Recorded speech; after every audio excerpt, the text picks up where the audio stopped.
I want to share with you today a classification-aware defect ranking model that I developed to prioritize defects using a defect ranking score. Classification-aware defect ranking, or CDR, is a model that I developed for prioritizing defects based on a mandate to repair and the breadth of exposure.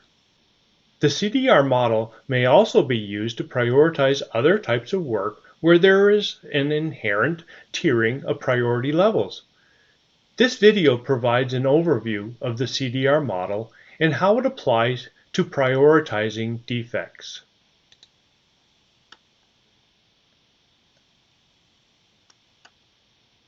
In a world where everything feels important, and we constantly feel overwhelmed trying to stay on top of it all, it's critical to ruthlessly prioritize tasks and obligations based on their true level of importance. We need models to help us avoid the tyranny of the urgent. Using a defect prioritization model that has sufficient fidelity, like the CDR model, and considers typical prioritization factors, enables you to objectively say no, or at least not yet, to those defects with a lower calculated ranking score. The calculation helps to remove some of the subjectivity from the conversation, and the fidelity of the ranking scores helps you avoid the constraint of a limited set of priority options like high, medium, and low, where you often end up with too many defects having a high priority.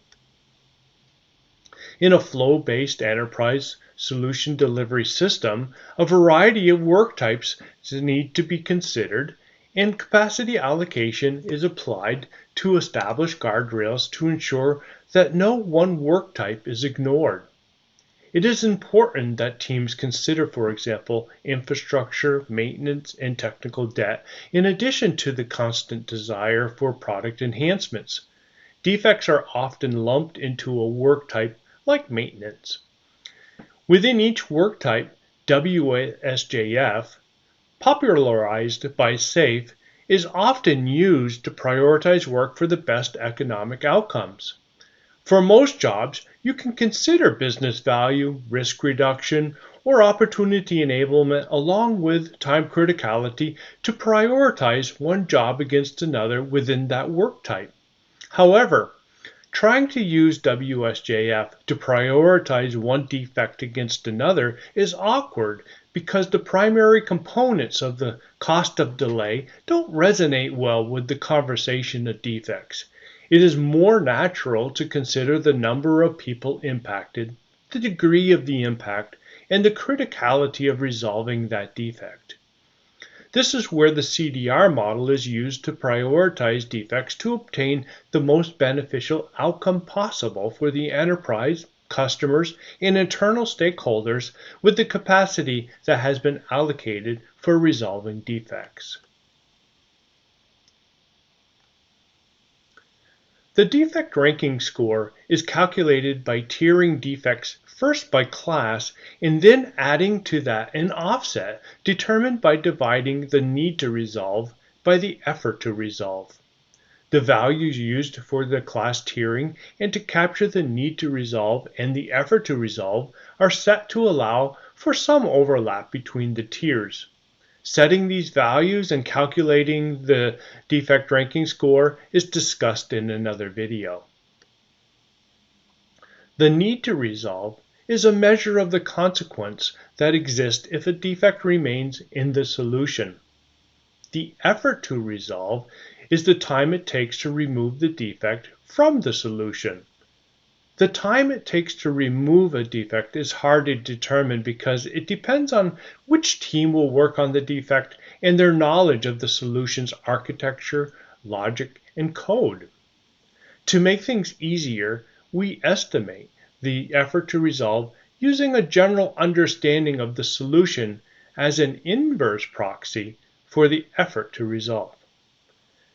On average, defects take less time to resolve when the team has a high level of understanding around the solution's use, design, logic, and code base. Defects typically take longer to resolve when a team has very little understanding of these factors and has to explore and learn about the solution itself before they are even able to begin considering the causes and ways to resolve that defect. Defects that have the highest defect ranking score are those that can potentially deliver the greatest benefit in the shortest amount of time. Teams should work to resolve those defects first using the CDR Model Defect Ranking Score to prioritize defects within the backlog. Use the CDR Model Defect Ranking Score to continuously prioritize defects in the product backlog, working collaboratively with customer service and other stakeholders. Product management manages the backlog and the prioritization process. When first adopting the CDR model, a defect prioritization workshop is suggested. In the workshop, product management, product owners, agile team representatives, and other key stakeholders collaborate to determine the need to resolve and the level of understanding for the defects being considered. Once the CDR model has been adopted and integrated into the operating model, a lightweight workshop can be facilitated as needed. For example, prior to a quarterly planning event, these workshops can be lightweight when teams work together during the quarter to maintain defect ranking scores as part of their more frequent intake and refinement sessions. These more frequent intake and refinement sessions also allow for triaging defects as they are reported or new information becomes available. With significant new information, you may need to reprioritize defects to be resolved and adjust the plan that was baselined during the quarterly planning event. New information might be additional customer feedback, a change in product strategy, or availability of team members that significantly changes the level of understanding for a defect.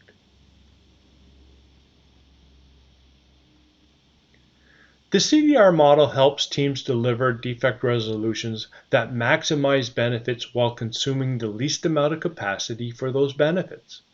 The CDR model gives preference to those defects that are well understood and can typically be resolved quickly.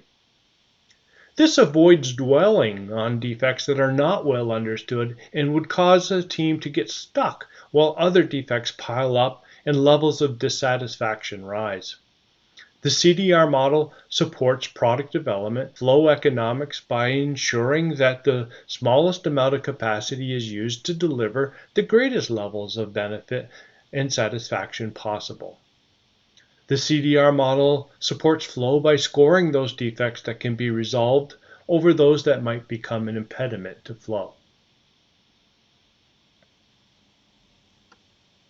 We have discussed that the CDR model is a way to sequence defect resolution efforts based on delivering the greatest benefit and satisfaction in the shortest time for a backlog of defects.